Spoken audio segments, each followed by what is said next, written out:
ಕೊಲಂಬೋದಲ್ಲಿ ಭಾರತ ಮತ್ತು ಪಾಕಿಸ್ತಾನ ತಂಡಗಳ ನಡುವೆ ನಡೆದಂತಹ ಪಂದ್ಯದಲ್ಲಿ ಭಾರತ ಪಾಕಿಸ್ತಾನದ ಎದುರು 61 ರನ್ಗಳ ಅಂತರದ ಒಂದು ಭರ್ಜರಿ ಗೆಲುವನ್ನ ಕಂಡಿದೆ. ಇನ್ನು ಪಾಕಿಸ್ತಾನ ಭಾರತ ಎದುರು ಒಂದು ಹೀನಾಯವಾದಂತಹ ಸೋಲನ್ನ ಕಾಣುತ್ತಿದ್ದ ಹಾಗೇನೆ ಪಾಕಿಸ್ತಾನದ ರಸ್ತೆಗಳಲ್ಲಿ ದೊಡ್ಡ ಹಂಗಾಮವೇ ನಡೆದು ಹೋಗಿದೆ. ಹಾಗಾದ್ರೆ ಭಾರತ ಎದುರು ನಡೆದಂತಹ ಪಂದ್ಯದಲ್ಲಿ ಪಾಕಿಸ್ತಾನ ಒಂದು ಹೀನಾಯವಾದಂತಹ ಸೋಲನ್ನ ಕಂಡ ಬಳಿಕ ಪಾಕ್ ಕ್ರಿಕೆಟ್ ಅಭಿಮಾನಿಗಳು ಮಾಡಿದ್ದೇನೆ ಎಂಬುದರ ಡೀಟೇಲ್ಸ್ ಅನ್ನ ಈ ವಿಡಿಯೋದಲ್ಲಿ ನಾವು ನಿಮ್ಮ ಜೊತೆ ಶೇರ್ ಮಾಡಲಿದ್ದೇವೆ. ಈ ಸುದ್ದಿಯ ಡೀಟೇಲ್ಸ್ ಅನ್ನ ಕೊಡುವುದಕ್ಕಿಂತ ಮುಂಚೆ ನೀವು ಟೀಮ್ ಇಂಡಿಯಾದ ಅಭಿಮಾನಿಗಳಾಗಿದ್ದಲ್ಲಿ ಈ ವಿಡಿಯೋಕ್ಕೊಂದು ಲೈಕ್ ಮಾಡಿ. ಹಾಗೆ ಈ ಬಾರಿಯ T20 ವರ್ಲ್ಡ್ ಕಪ್ ನ ಸೆಮಿಫೈನಲ್ಗೆ ಯಾವ 4 ತಂಡ ಬರಬಹುದೆಂಬ ನಿಮ್ಮ ಅನಿಸಿಕೆಯನ್ನ ತಪ್ಪದೆ ಕಮೆಂಟ್ ಬಾಕ್ಸ್ ಅಲ್ಲಿ ತಿಳಿಸಿ ಕೂಡ.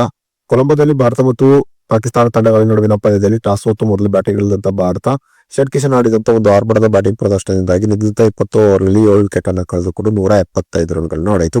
ಕಿಶನ್ ಪಾಕಿಸ್ತಾನದ ಎದುರು ನಡೆದಂತ ಪಂದ್ಯದಲ್ಲಿ ಕೇವಲ 40 ಎಸೆತದಲ್ಲಿ 77 ರನ್ ಹೊಡೆದರು. ಇನ್ನು ಗೆಲುವಿಗಾಗಿ 176 ರನ್ಗಳ ಗುರಿಯನ್ನು ಪಡೆದಂತ ಪಾಕಿಸ್ತಾನ ಭಾರತ ಎದುರು 114 ರನ್ಗಳಿಗೆ ಆಲ್ಔಟ್ ಆಗುವುದರ ಮೂಲಕ ಭಾರತ ಎದುರು ಪಾಕಿಸ್ತಾನ 61 ರನ್ಗಳ ಅಂತರದ ಒಂದು ಹೀನಾಯವಾದಂತಹ ಸೋಲನ್ನ ಕಂಡಿತು.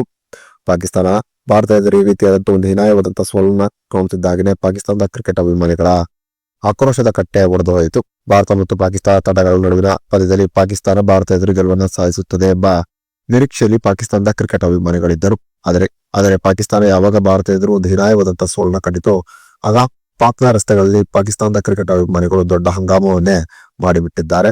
ತಮ್ಮ ಮನೆಯ ಟಿವಿಗಳನ್ನ ತಂದು ರಸ್ತೆಯಲ್ಲಿ ಒಡೆಯುತ್ತಿದ್ದಂತಹ ದೃಶ್ಯಗಳು ಸಾಮಾನ್ಯವಾಗಿದ್ದವು. ಕನಿಷ್ಠ ಪಕ್ಷ ಪಾಕಿಸ್ತಾನ ಭಾರತ ಎದುರು ಒಂದು ಉತ್ತಮವಾದ ಹೋರಾಟವನ್ನು ನೀಡಿದ್ದರೂ ಪಾಕಿಸ್ತಾನದ ಕ್ರಿಕೆಟ್ ಅಭಿಮಾನಿಗಳು ಇಷ್ಟೊಂದು ಆಕ್ರೋಶವಾಗುತ್ತಿರಲಿಲ್ಲವೇನೋ. ಆದರೆ ಯಾವಾಗ ಭಾರತ ಎದುರು ಒಂದು ಹೀನಾಯವಾದಂತಹ ಪ್ರದರ್ಶನ ತೋರಿತು ಆಗ ಪಾಕಿಸ್ತಾನದ ಕ್ರಿಕೆಟ್ ಅಭಿಮಾನಿಗಳು ಪಾಕ್ ಆಟಗಾರರ ವಿರುದ್ಧ ಘೋಷಣೆಗಳನ್ನ ಕೂಗುತ್ತಾ ತಮ್ಮ ಮನೆಯ ಟಿವಿಗಳನ್ನ ಒಡೆದಂತ ದೃಶ್ಯಗಳು ಕಂಡು ಬಂದವು.